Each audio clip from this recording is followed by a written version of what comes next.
atau MBG di Aceh Jaya terus berjalan untuk berbagai kelompok penerima manfaat. Namun hadirnya program MBG di daerah ini belum sepenuhnya menyentuh pedagang lokal di pasar tradisional.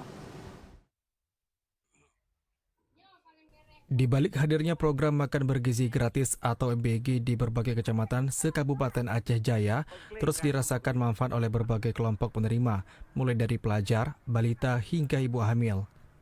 Program tersebut merupakan salah satu program Astacita Presiden dan Wakil Presiden Republik Indonesia dalam meningkatkan kualitas gizi masyarakat serta mendorong pertumbuhan ekonomi daerah melalui pelibatan pelaku usaha. Dengan adanya program MBG ini, para pedagang berharap pihak pengelola MBG untuk berbelanja di pasar lokal. Salah seorang pedagang di pasar tradisional Calang, Taufik, menilai MBG memiliki kebutuhan bahan baku yang cukup besar setiap harinya, mulai dari beras, sayur mayur, ikan, daging, telur, hingga berbagai kebutuhan pokok lainnya.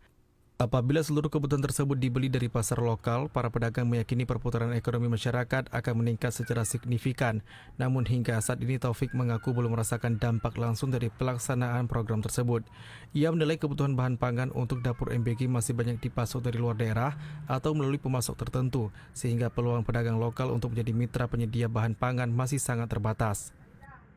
Mungkin sejauh ini kalau di Calang boleh kita bilang belum ada lah nampaknya pemanfaatnya MBG untuk wilayah Calang, karena mungkin orang tuh belanjanya ke luar wilayah Calang.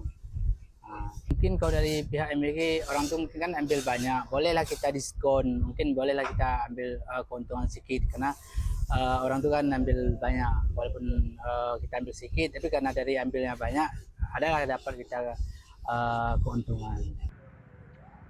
Taufik berharap dengan kehadiran dapur MBG tersebut dapat menyentuh para pedagang lokal dan masyarakat, para petani, nelayan, serta UMKM terutama dalam penyediaan kebutuhan dapur MBG.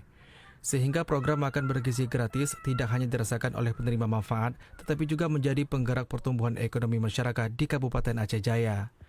Dari Aceh Jaya, Musliadi, TVRI Aceh melaporkan.